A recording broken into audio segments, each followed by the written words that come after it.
Nucleus की बात करते हैं। Nucleus is a double membrane structure.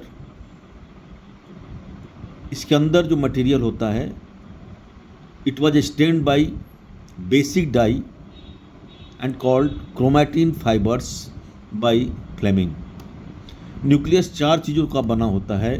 बाहर जो इन्वेलप होता है न्यूक्लियस को, उससे हम इलेक्ट्रॉन माइक्रोस्कोपी से देख सकते हैं।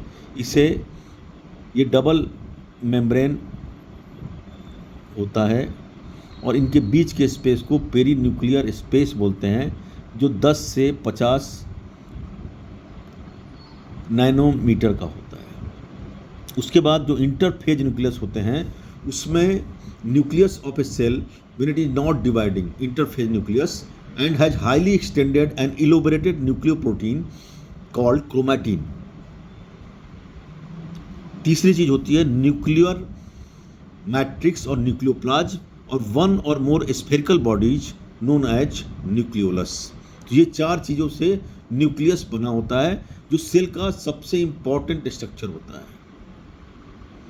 अब जो ये पेरी न्यूक्लियर मेम्ब्रेन होती है, जो आपको पेरी न्यूक्लियर, ये जो न्यूक्लियर इन्वेलप होता है, जो 2 लेयर का बना होता है, ये पैरेलल मेम्ब्रेन्स होती हैं और इनके स्पेस को पेरी न्यूक्लियर स्पेस बोलते हैं, जो 10 से 50 नैनोमीटर का होता है। It forms a barrier between the material present inside the nucleus and that of the cytoplasm. Outer membrane remains continuous with the endoplasmic reticulum and also place the nucleus and also bears ribosome on its। तो outer membrane continuous होती है endoplasmic reticulum का। जब आप structure देखेंगे तो उसमें आपको ध्यान आएगा, और इसके आउटर मेम्ब्रेन पे राइबोसोम्स भी होती हैं। न्यूक्लियर की जो 2 लेयर की मेम्ब्रेन होती हैं, यही आपस में मिलके न्यूक्लियर पोर बनाती हैं। At a number of places, nuclear envelope is interrupted by minute pores which are formed by fusion of 2 membrane. The nuclear pore are the passage through which movement of RNA and protein molecules takes place in both directions between the nucleus and cytoplasm.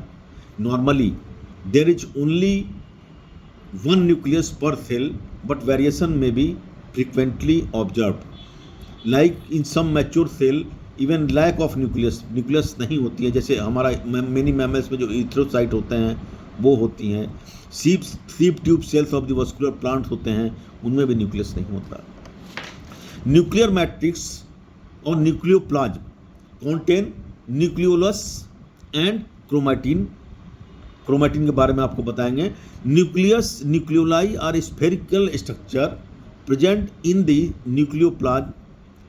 The content of nucleolus is continuous with the rest of the nucleoplasm as it is not membrane bound structure.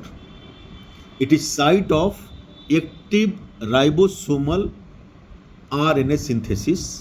Hence, large and more numerous nuclei are present in cell actively carrying out protein synthesis.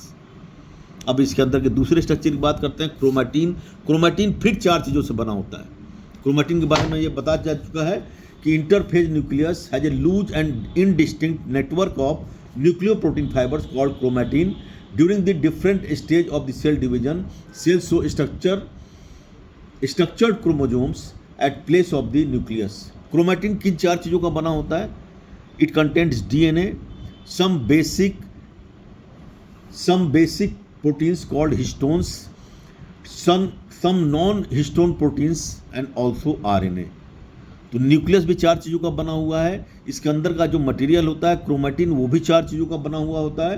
A single human cell has approximately 2 metre long thread of DNA distributed among its 23 pairs of the chromosomes. अब आइए chromosome की बात करते हैं।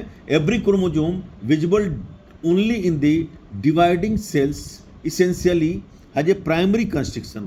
Primary construction को ही centromere बोलते हैं, और सेंट्रोमियर 2 क्रोमेटिड्स को होल्ड करता है।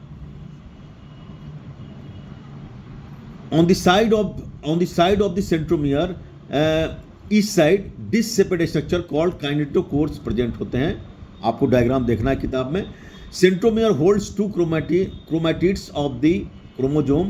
Based on the position of centromere chromosome can be classified again on 4 types.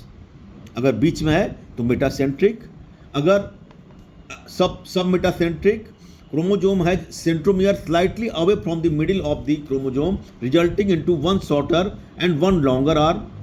In case of acrocentric chromosome, the centromere is situated close to its end and forming one extremely short, one very long arm, whereas in telocentric chromosome has a terminal centromere.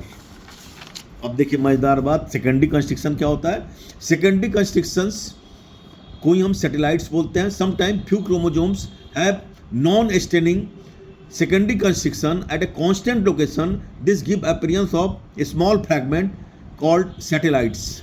तो दो तरह के construction हो गए। Primary construction को ही हम centromere बोलते हैं, ये स्ट्रेनिंग होती है इसका वेरिएबल लोकेशन होता है। जबकि सेकेंडरी कंस्ट्रक्शन को ही हम सैटेलाइट्स बोलते हैं, ये नॉन स्ट्रेनिंग होता है और इसकी फिक्स्ड पोजीशन होती है। Thank you.